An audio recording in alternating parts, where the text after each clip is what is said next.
Hey guys, Martin here, bringing you another Dragon Ball Z Dokkan battle video. And so I did a video not super long ago, and I know there's a lot of them floating around now, where we were talking about these hot takes threads that come up in the community. Basically, ever since Truth started doing videos going over hot takes, there's been quite an epidemic, if you will, of posting takes that range from anything but, anything from completely insane to just bizarre. Just basically just trying to bait Truth into making a video about their list of takes, right? Now, not all of them, and some of them are certainly very interesting, but we want to give a shout out to the boy GORESH, because as you guys know, GORESH, big figure in the community, was for a long time, even before only making his Dokkan content, somebody that did translations for the community, and of course now does Dokkan and Legends content. And when it comes to GORESH, I love GORESH. Doing videos of him and stuff is always fun. He's got a very dry sense of humor. And from his interactions with him and Toon on the timeline sometimes, he's one of those people. He's certainly not afraid to state his opinion in a very matter-of-fact way. But finally, we have a list of takes from someone. And not only are none of these weird, crazy bait takes, but I was saying, actually, funnily enough, to shout out to our boy Raudo-kun. We were commenting on one of his, I think his retweet of this post or something. But I would almost go as far as to say there actually is a little bit of bait, in the sense that I wouldn't actually call this a hot takes list. Like, if you came to this thread looking for hot takes, I think you potentially would be quite disappointed, because after having had a brief scan through, I agree with almost every single one of these. I think there might be one or two where there's some minor points that I could make of disagreement, but I thought it'd be interesting to take a look through this for a video. Now, as you guys know, I said on stream earlier that I was going to be going away for a couple of days, so I have recorded this video ahead of time. Shout out to, I can't remember who it was that commented on one of the previous ones of these I did. I'm sure Truth will make a video about this, and by the time this video is scheduled to go up on the channel, chances are he'll have probably made it already. But just to be clear, at the time of recording this, he hasn't made one yet. Although he might have recorded his and not posted it, for all I know. But at the end of the day, I thought it'd be refreshing to go over this list, because some of these takes are certainly very interesting and worth discussing. And I think there's some interesting stuff that, as a community, could be good to put on these future surveys, which we know that they do take a look at, because they have specifically said when implementing stuff in the past that they were directly as a result of stuff that we had given them in terms of feedback. So some of these are definitely very, very interesting. So shout out to GORESH, and we're just going to jump straight away here with number one. So the hidden potential system needs to be revamped ASAP. With a lot of recent units having most mechanics built into their kits already, a lot of the buffs from the hidden potential system don't feel half as powerful as they were when the system originally dropped. This is very true. This is something we've talked about on the podcast quite a lot, where there's so much potential for skill orbs and the hidden potential system in general, skill orbs, or even, revamping the tree completely to give abilities outside of just the three main, critical, additional, and dodge, would certainly be very interesting. And the point that is being made here, which I certainly do agree with, is back in the day, units would very rarely get hidden potential abilities as part of their kit, and then when they did, it was kind of cool, because you could use the hidden potential system to then give them strengths in other areas, right? Like if a unit came out that had a bunch of built-in dodge, you could use the hidden potential to give them crit so they could do some extra damage. Or, obviously if they're a support unit, you just give them extra dodge to supplement that dodge and try and ensure they're not going to take any damage. But there are a lot of units now, especially big premium Dokkan Fests and LRs, that are getting all of these sort of abilities in their passive already. Like they might get an additional super. They might get a chance to crit in their super attack effect. Like if we take UI Goku and Blue Evolution Vegeta, for example, they have a chance to crit in their super attack effect. So if they get an additional super, it's a guaranteed crit, and they have a chance to additional in their passive, and then UI Goku has a 70% dodge chance.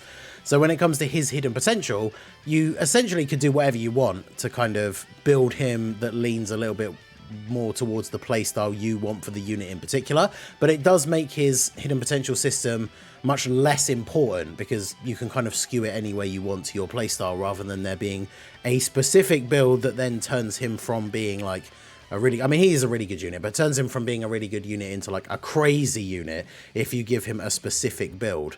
So I think this is definitely an interesting point. Things like skill orbs doing different things and stuff like that, I think would be a very cool addition as well.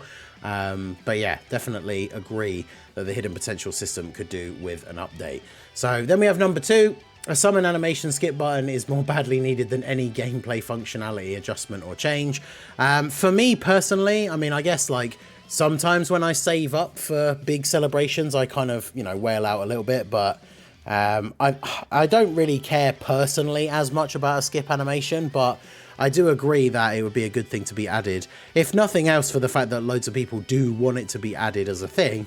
And whilst I wouldn't necessarily use it all the time, obviously, you know, if you jump into a multi-summon and you get like Chaozu and Fat Boo, and then Goku goes like Super Saiyan 1 or something, you're basically getting nothing outside of the very odd random chance where you can actually get something off of a multi like that. So yeah, having the option to skip it if you want to would be great. A lot of these optional features that people want, because I've seen people talking about having like skip super attack animation button as well, and anything like that where it's optional, I don't really see any reason why they shouldn't do something like that, because if it's optional, it's just a case of if you don't want to use it, don't use it, whereas the people who do want to use it would then get the option to use it. So skipping summons is definitely an interesting idea. So number 3, there is such a thing as too much content. Dokkan is a game that is not designed to be played for hours and hours every single day. Tell that to the World Tournament. For every person who complains that there's not enough content, there are probably 10 people who think there is too much. So this is probably the one that I disagree with, but only from a personal standpoint, right? Like, as someone who plays the game a lot and someone who makes content on it, obviously I would love it if there was more content being dropped more regularly. Sometimes, as we've talked about in the past, it's not even necessarily about the amount of content. It's the fact that they'll drop a whole bunch of new things on one day and then drop nothing for like a whole week. Whereas if they spread it out a little bit more, it would be a bit more balanced. And obviously we know with the many things gacha games try to do, you know, having things like daily missions and daily logins, is they want people to be logging in every day and being on the game at least for a certain amount of time each day, so that you're then going to play more, maybe be tempted to summon, and maybe be tempted to buy stuff, right? So I think it's interesting. Now, this is one of the ones that I saw before I recorded the video, and I saw some comments in like retweets and stuff like that, where it's interesting because it's like, to a new player, it can be overwhelming, right? Like, you guys know I said recently, a while ago, that like my dad downloaded Dokkan because he wanted to have a better idea of what we were talking about, because he, you know, supports the channel, checks out the streams every now and then. So every now and then when he comes over for a cup of tea and I go for his account and try and give him some advice, I kind of forget, like, from a new account standpoint, just how much there is to do. But I guess the thing I would liken it to is kind of like an MMO that's been ongoing for a long time. Now, I haven't played an MMO for years, so this is probably a super outdated reference, but you think of something like World of Warcraft, if you start playing it once they'd already brought out like 5 or 6 expansions, then yeah, there's tons of stuff to do and you might get lost of where to start. Whereas if you're somebody who's been playing it religiously since day one, every time a new update comes out, you're jumping straight into the new content, and depending how much you play it, you're getting it completed within a certain time frame, and then you don't have anything else to do. So I think I can kind of see the point where it's like, Dokkan isn't a game outside of the World Tournament, which I've talked about many times before, doesn't really gel with the rest of the content of the game, because it does require you to play it for so long. But it's true that the game isn't designed to be played for a long time each and every day. It's like, the idea is log in, play it for maybe like 20 to 30 minutes, log out, and then maybe for a lot of people that's it for one day. But the thing is, I would rather, even if I was somebody who played the game like that, I would rather there be too much to do so that there's always something to do, as opposed to those days where you log in, do your dailies, and then it's like, well, there's nothing else to do now, so you just turn it off. So I think this one is a personal preference thing, and obviously as a content creator, my opinion on it is kind of tilted. But yeah, let me know what you guys think in terms of that down below in the comment section. Number 4. There is too steep of a learning curve for new players in Dokkan. Yeah, that kind of touches on what we were saying, right? Opening a unit's detail screen and being greeted by 4 tabs of paragraphs, transformations, 9 different conditions, links, categories, etc. would turn me off from the game as a new player. The game is mechanically bloated, which is not surprising after 9 years, but something should be done to help new players ease into the game better. Yes, this is definitely true. I think the tutorials and stuff could serve to be a lot better. Like, things that we take for granted, like trying to explain and coach a new player, things that we take for granted, like units that have farmable super attacks, and then you know, knowing which events you can farm the free-to-play versions from to farm super attacks and stuff like that. There's so much information that just isn't readily available. And without going outside to references like the wiki, watching videos, Reddit, stuff like that, which a lot of people don't do. We've talked about this in videos and streams a lot before, where there are way less people than you would think. Like the percentage of people that play Dokkan but are super active on like Twitter and the Reddit and post and tweet and watch videos every day, like is a lot smaller than you would think. It's the minority, not the majority, right? So there's a whole bunch of people that play that probably never check in with the Reddit. I never use Reddit in general anyway, so I never go on the Dokkan one. So yeah, there's a lot of people that don't interact with these communities. So in terms of what the game is just telling you, there's not a lot. And yeah, like you imagine starting the game now, and then you're pulling some of these new units from big celebrations, and then their passive is just this massive paragraph of abilities, some of which, even things that we take for granted, like I said, like referencing things like other units being part of categories, have to be on the rotation and stuff like that. There's just so much stuff, so much information to digest. And it's one of those things where, to be honest, I don't really know the best way for them to fix it. Like I say, it's something we kind of take for granted, but as someone who has been teaching a new player recently how to play the game, I kind of got a new sort of perspective on just how confusing the beginning of the game can be when you've just freshly got an account. So definitely would be good for them to have some better tutorials and ways to get help inside the game, I think. So number 5 is, no matter how much Dokkan pushes actual content, the collection aspect of the game will always remain more important than the functionality of units in events. I think it depends, right? I guess it depends on the gacha mentality and why people play the games in the first place. Like for me, I don't care about the collection aspect of the game. Like in terms of being a content creator, I want to pull all the units because I want to make videos on them and stuff. But if I wasn't a content creator, like I would have skipped most of the units from the start of this year, right? Like I'd have skipped Super Trunks, I'd have skipped the androids, I'd have skipped Gohan and Piccolo, because the collection aspect for me personally is just not important. So I think this one, I disagree with this one, but I think this is completely down to personal preference, right? There are some people that it definitely is more about the collection. I know the JP player base is a lot more big on that, but for me it's about actually playing the game. So if a new unit comes out and they suck, then I don't want them. I don't want them just for the sake of having them, you know? So for me, I disagree with this, but it is personal preference. Number 6 is an official way for Dokkan to be played on PC. Would be a more important update than anything we've seen in the past. I mean, this would be good, right? There are a lot of people, especially with the size that the game is getting now, there's a lot of people that struggle to maintain it on like a decent device. So being able to have an official PC launcher so you could just play it on PC would definitely be very, very beneficial. Like for a lot of people, I mean, for me, occasionally I'll play like a little bit when I'm on the train or something, but being a content creator where all my setup is at home, I mostly play the game when I'm at home anyway. So for me personally, having a proper good PC like client that runs the game and then of course allows it to run at a, you know, full potential speed and performance and everything would be super, super good. So definitely agree with that. Number 7, support memory should only contain scenes that have absolutely no chance of being included as parts of obtainable units in the future. 100% agree with this. Things like the Gamma 2 death scene, the Super Saiyan Mr. Satan, well, yeah, Super Saiyan Hercule, all of that stuff. Like, yeah, those should be units. Now, obviously, you could argue that almost any scene that is a support memory could be a unit at some point, but I guess it just depends what it is, right? Especially if it's an interaction between characters. So like the World Tournament one where Goku gets blown into the wall by Piccolo Jr. Like that probably wouldn't be an intro for a Goku card, nor would it be an intro for a Demon King Piccolo. Otherwise it'd have a crazy restriction like you have to be fighting a Goku. So something like that makes sense. Goku and Chi-Chi getting married for like the Goku family one, stuff like that. But yeah, some of these other support memories should just be included in animations in the game. And there's not necessarily, I mean, maybe they will in the future for some of them. But it's just disappointing when those big scenes get used up for support memories, especially with support memories not being voiced. I think that would be a massive update that would be really good if support memories were more like intro animations and stuff, because there's no reason why they can't be. Intro animations exist, which essentially are like support memories. A condition has to be met and then an animation plays. So don't see why they couldn't be. But yeah, I definitely agree with number 7 here. Number 8, tier lists are near meaningless and only serve to garner attention. True. you guys know I make jokes about, like, I make a tier list when new units come out sometimes as a video to, like, you know, just get my opinions out there and stuff. But in terms of the actual, like, value of a tier list, they provide almost no valuable information whatsoever. More valuable than Legends tier lists. I don't know, Legends fans, let me know if that is true.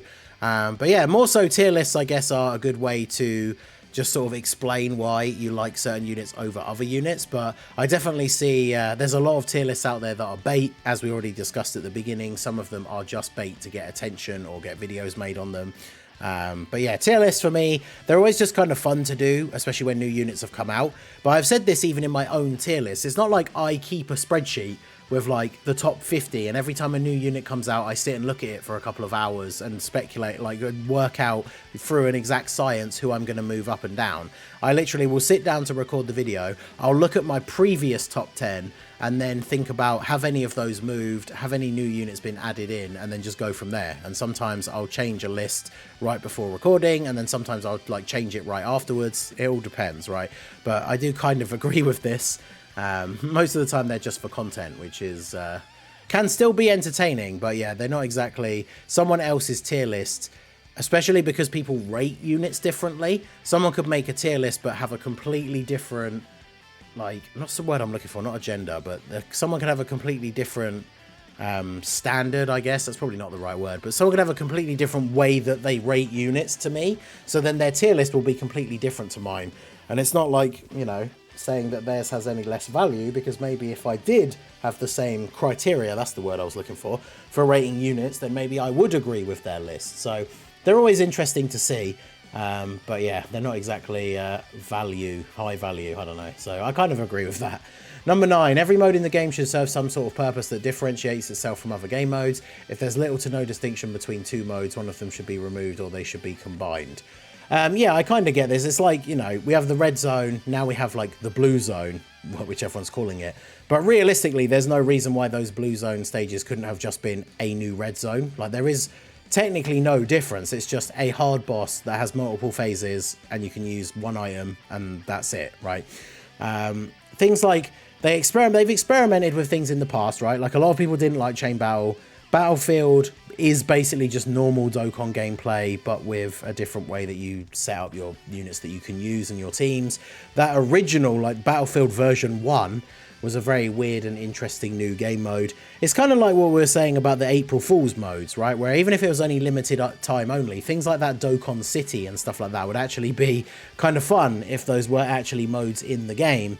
But yes, a lot of the newer modes are pretty much just the same thing, but with a different name, and it would be nice to see a bit more creativity, I guess, in the events. But I think the problem is, like, Dokkan has been going for a long time and it's still a game that I find very fun to play, but the gameplay itself and the way it works, sort of like the way you have your team, you have your rotations, stuff like that, the gameplay doesn't lend itself to having vastly different types of events in terms of the actual mechanics and the gameplay. So it'd be interesting to see them come up with something new and refreshing, but I definitely do agree with the point overall. So number 10, more so than balance, it's way more important that each premium unit has its own form of identity. Each unit should feel unique to use and have a play style associated with them. I feel that over the past year and a half or so, this has been lost past year and a half, this has been lost as most units come with a standard package of common abilities. Now, the thing about this is there's actually a lot of people that, even though they would agree he's the best unit in the game, like, there's a lot of people that don't like Beast Gohan because in terms of design, his design is nothing like special or different or fancy, right? He just has a lot of damage reduction, has like the defensive abilities. Like, he doesn't have anything interesting or unique about his card that makes it so that you know, that could lend itself to being Beast Gohan, like the first Beast Gohan in the game. Of course, he's not a transforming one, but it'd be something like, you know, cards that do transform, getting some crazy explosion of power that has a limited sort of thing, based on the relevance to the actual unit itself, like Super Saiyan 3 Goku. Cards occasionally having this thing where they get this big burst of power straight away, but then they get weaker as the fight goes on. Things like that are kind of unique to the card itself. Whereas, like, you know, you think about like Tech Vegeta that just came out for Saiyan Day. He's like the best TUR in the game, or at least he definitely is for global. But in terms of his abilities, he doesn't have anything like crazy interesting or unique, especially for a card that is like the first Super Saiyan Vegeta. He has useful and good abilities like guard and stacking defense and things like that, but he just kind of has what is, you know, almost like what's being referred to here. He has the standard package of the best abilities that we want to see units get, like guard, stacking. He doesn't have damage reduction, but obviously that's included in there. So I do kind of agree with this. It'd be nice for them to make these units a bit more varied in style, but then I think the problem is also the content. Like we talked recently about how some of these big events from the anniversary, the bosses are supering you for like 3 million damage. So unless all your characters that you're running have guard and damage reduction and things like that, you're essentially hoping for dodges or just hoping that certain units just never get supered or you lose. So I think enemies are coming out, or units are coming out with this kind of standard package of really strong abilities because they need them to be good in the hardest content, which is more so a criticism of the design of the content rather than necessarily the units, although it's a little bit of both, so it kind of goes hand in hand. So I do agree with this. Like, I'd rather have a unit that was unbalanced but was good and fun. It's kind of like UI Goku coming out, 70% chance to dodge, which fits the theme of the character, but then if he does get hit, he can take a lot of damage. It's annoying, especially when you don't get those dodges, but it's good to have that kind of balance. So yeah, I do agree with this. Number 11, I've made this point before, as a free-to-play player, there's no reason to ever summon for any villain character from a pure value standpoint. Superclass teams will always have the superior rosters and synergy until every villain link set is revamped. I mean, we can't argue with this, right? Even as a non-free-to-play, like, villains just do not get the same love. Even like from a free-to-play perspective, for people who don't link level like crazy and don't buy skill orbs and stuff like that, having your unit have a link, you know, big bad bosses, that you basically have to get to level 10 in order to get the full performance out of that character. Otherwise, that extra stat buff is locked behind the HP threshold. That can be kind of annoying. Like, if you're free-to-play and you pull the new big bad bosses unit, that unit is just not as good until you get big bad bosses to link level 10. And as the larger skill orbs are not free to play, and neither are the keys, and they've given the odd ones out, of course, in the past, but it means you might take ages to get that link to level 10 and then have that unit be at their full potential. And, you know, Harudagan on Global is the perfect example. You know, we've already done videos trying him out against Zamasu and that, and like his team's just not good. Like, villains just do not get the same love as superclass characters, which, I mean, it makes sense to a certain degree, because the superclass characters, like the actual characters themselves, Goku, Trunks, Vegeta, Gohan, these are people's favourite characters. And whilst there's people out there that have villains as one of their favourite characters, or even straight up their favourite, it's not the large majority. And the large majority of people like the heroes, they're the ones that make the most money. But if they're going to have, you know, they've got extreme villains in the extreme characters in the game, if they're going to have the villains in the game, they need to be making them as good as the heroes, especially if they know they're the least popular of the two. Make the villain cards busted so that then people actually want to summon for them as well, right? So villains definitely need an overhaul, and yeah, I can agree with this. Like, if you're free to play, if you're someone who's free to play and is saving for the anniversary, as cool as Broly is, and Broly is a bit of a different story because he gets to go on all those teams with all the other Super Saiyans and stuff, but like, yeah, you're going to be wanting to summon for Beast Gohan and then potentially Gogeta or the Gammas, depending. But Broly, like, his team isn't the best. You can supplement his team with superclass characters. But yeah, like, if you were summoning for this dual Dokkan Fest we've just had on Global, there's almost no reason to summon for Harudagan outside of, like, the unit himself is cool and his performance is good, but his team sucks. So, and on Global specifically, you've got like no teams you can run him on. Someone left a comment on my 55% video where I was saying that his team was bad. Someone was like, you can run him on Cooler's 200% lead. It's like, well, you can, but Cooler sucks in all the current content. And don't get me wrong, STR Final Form Cooler was my favourite unit in the game when he came out. But you're not taking his team into like Zamasu, Omega, the anniversary content when it comes out. Because yeah, his team is much better than running double Harudagan leads, but he can't hang in the current level of content. So, you know, when it comes to teams that can consistently beat the tough events, Harudagan just doesn't have a team on Global, which is very disappointing. So definitely agree with this 1000%, right? When villains need more buffs, more love, for sure. Number 12, characters with the same name should be able to link with each other, but the exact same character should not have the ability. Yeah, so Super Saiyan Gokus should be able to link, but the same Super Saiyan Goku, like Tech Carnival Goku with Tech Carnival Goku, can't link. I think at this point, this absolutely should be the case. You know, we saw with the release of this unit on JP and now of course coming out on global, the STR Super Saiyan 3 Goku, we just got the Super EZA for AGL Super Saiyan 3 Goku, and we're getting the EZA for the LR Super Saiyan 3 Goku soon, and all three of them pretty much want to be in slot 2 or maybe slot 3. So if you have them on the same team, you're going to constantly end up in situations where they're going to end up being next to each other and they can't link because they have the same name. So I think at one point in the game, when there wasn't as many versions of all the same characters, then this probably wasn't as big of an issue. But I think now it very much is, especially when you're getting these characters who are basically designed to be in slot 2. And then you basically can't run another character with the same name on the team because this unit's always going to be in the middle of the rotation. So a same name unit on either side isn't going to get any links with them, which is super annoying. So I think at this point, I would definitely agree. Like I say, a while ago, I wouldn't have cared as much about this. But there have been so many units now where this would just be a massive buff to them that just why not do it, right? Because even again, when it comes to making money for the game, maybe, and I'm not saying on this particular Dokkan Fest because it's right before the anniversary for Global and all that stuff, but maybe more people would have summoned for Super Saiyan 3 Goku if he could actually link with the other Super Saiyan 3 Gokus, and so he'd have more options for team building, but it is what it is. And then 13, this one's kind of interesting. Setting a trend of giving out rewards for hitting top grossing in the app/Play Store was a mistake. Now, this one's interesting because I'm not really sure. It's interesting. Like, I get the point of it is that if we hit top grossing, we get stuff. So then people are encouraged to spend more so that we hit top grossing so we get extra stuff for free. And obviously for free-to-play players, that was always super beneficial. But I guess the problem is that as the gacha landscape has expanded, Dokkan is hitting top grossing consistently less.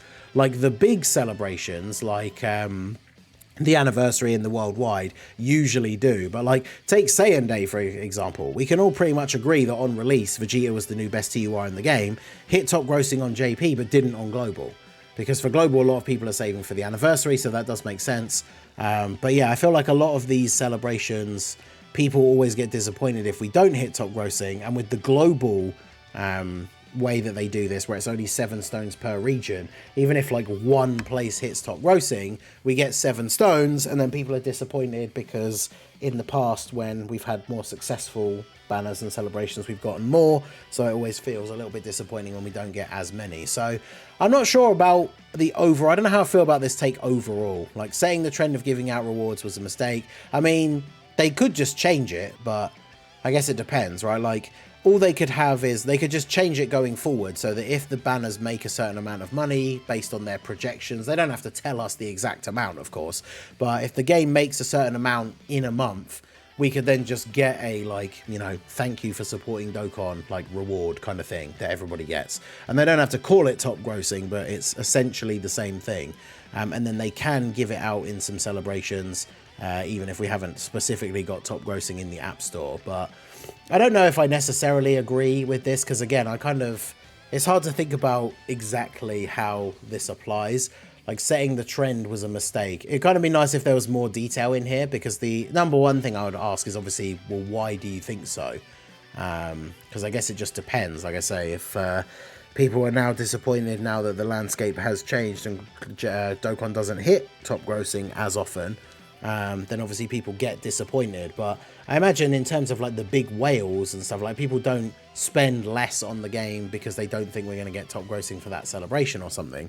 So this last one is, I'm not too sure how I feel about this one, but let me know what you guys think down below in the comment section. So yeah, that was GORESH's take, thread, 13 takes. Definitely very interesting. Like I say, I agree with most of these, with maybe some minor caveats on a couple of them. But yeah, it's very refreshing to see a thread of Dokkan takes that, even if you don't necessarily agree with all of them, they are all very sensible, like actually decently thought out takes on the game, and not just a hot takes list where it's like some crazy bait like Super Saiyan 3 Broly is better than UI Goku or something, right? So it's refreshing to see this. So shout out to the boy GORESH, shout out to Truth, who, like I say, by the time this video goes up on the channel, I'm sure has already made a video on this. So I'll get at least one person in the comments saying that I'm just copying Truth, but I'm sure it'll be up by now. I'll be kicking myself, but there you go. So let me know what you guys think down below. I know some people said in one of the recent ones that they did like these hot takes videos. I don't plan to do them all the time because, like I said, I don't want to kind of reward the people that are just making crazy bait threads. But if I see another interesting good one, especially it's from someone I know, like a friend of the channel or a regular or another creator, and they're actually interesting takes, maybe I will. Let me know your thoughts on these kind of videos down below in the comment section. So that is going to be it for the video, guys. This has been the Master Ningen. Smash that like button, subscribe to the channel if you are new. Check out the links down below for the Discord and the merch store, and I will see you all again soon. Have a good one.